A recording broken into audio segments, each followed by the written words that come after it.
اور دعا کے بارے میں جان لیجئے کہ حضور نے فرمایا الدعاء مخ العبادہ، دعا جو ہے عبادت کا اصل جوہر ہے، لب لباب ہے۔ اور یہ بھی کہا الدعاء هو العبادہ، دعا ہی اصل عبادت ہے، دعا ہی اصل عبادت ہے۔ دعا جو ہے وہ روح ہے اس کی۔ اور علامہ اقبال نے اپنے لیکچرز میں جو یہ خطبہ رکھا ہے اس موضوع کے لیے، میننگ آف پریئر ان اسلام، بڑا عظیم، اس نے جو نقشہ کھینچا ہے کہ یہ پریئر کیا ہے؟ انائے صغیر، یہ ایگو میرا، میری انا، میری خودی، انائے صغیر، انائے کبیر کے روبرو آدمی ہے۔ انائے کبیر اللہ، اننی انا اللہ لا الہ الا انا، یہ انا، انائے کبیر اللہ کی انا، وہ عظیم انا، اور یہ چھوٹی سی محدود سی انا۔ تو ہے محیط بے کراں، میں ہوں ذرا سی آبجو، یا مجھے ہم کنار کر یا مجھے بے کنار کر۔ اقبال نے پتہ نہیں کس جگہ کس کیفیت میں ڈھونڈ کر یہ شعر کہا ہے۔ اے اللہ تو ایک ایسے سمندر کے مانند ہے کہ جس کا کنارہ ہی نہیں، اور میں چھوٹی سی ایک پانی کی ایک چھوٹی سی ندی ہوں، آبجو ہوں چھوٹی سی۔ اب کیا شکل ہے؟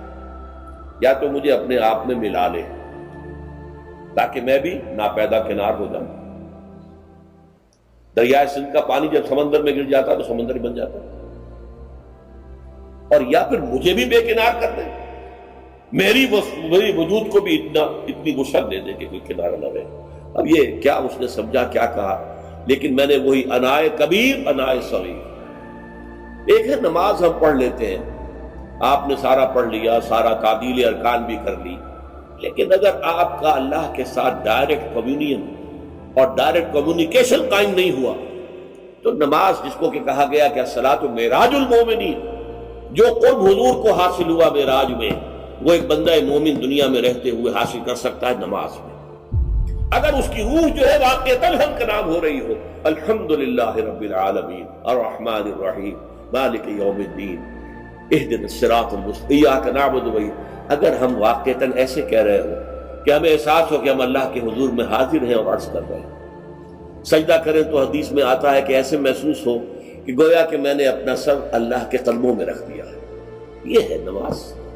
اب جو گفتگو ہو رہی ہے یہ ہم کلامی ہے، الصلاۃ معراج المومنین، اہل ایمان کے حق میں یہ نماز جو ہے یہ معراج کے درجے ہے۔ لیکن یہ نماز کیسے نصیب ہوگی اگر روح سوئی ہوئی ہے، دبی ہوئی ہے، پسی ہوئی ہے، مزمحل ہے یا مردہ ہے؟ یہ نماز کیسے حاصل ہوگی؟ چاہے آپ پانچوں وقت کی نماز پڑھ رہے ہو، چاہے آپ نے ہیبٹ بنا لیا ہو نماز کو، چاہے خوش بھی ہو گیا ہو، لیکن یہ کہ جب تک وہ روح بیدار نہ ہو، جب تک ہم کلامی نہ ہو، افلاک سے آتا ہے نالوں کا جواب آخر، اٹھتے ہیں حجاب آخر، کرتے ہیں خطاب آخر، جب تک یہ نہ ہو، جیسے کہ میں ایک حدیث قدسی انشاءاللہ آج سناؤں گا سورہ فاتحہ کے ضمن میں، کہ اللہ تعالیٰ کے سامنے جب کھڑا ہو کر انسان جب کہتا انی وجہت وجہی للذی فطر السماوات والارض حنیفا، دائیں بائیں سے بالکل اپنا تعلق کاٹ کر میں نے اپنا رخ کر لیا ہے اس اللہ کی طرف جس نے آسمانوں اور زمین کو پیدا کیا۔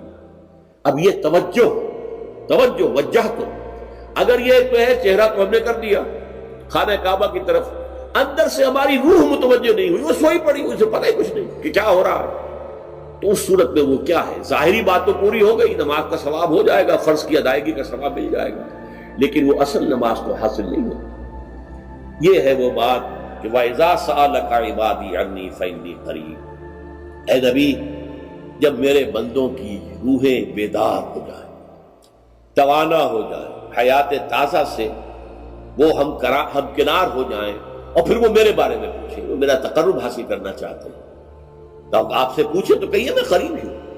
اجیب دعوت الداع اذا دعان، یہ ہے وہ دعا، میں ہر پکارنے والے کی پکار، ہر دعا کرنے والے کی دعا کو سنتا ہوں، قبول کرتا ہوں، جواب دیتا ہوں جہاں کہیں بھی مجھے پکارے۔ اذا دعان،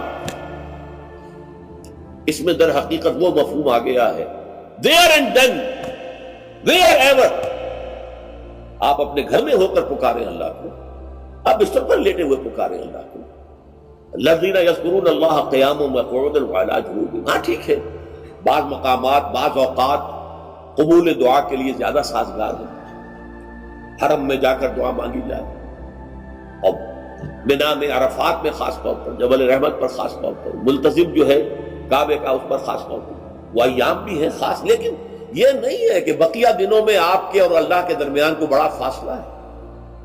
یہ سارا دنیا میں مشرکانہ نظاموں نے تصور پیدا کیا، اللہ تو دور ہے دور ہے دور ہے دور ہے، پاک ہے پاک ہے پاک، تم ناپاک ہو ناپاک ہو ناپاک ہو، اور تم تو بڑی پستی میں پڑے ہو، تم اللہ سے براہ راست ہم کلام نہیں ہو سکتے.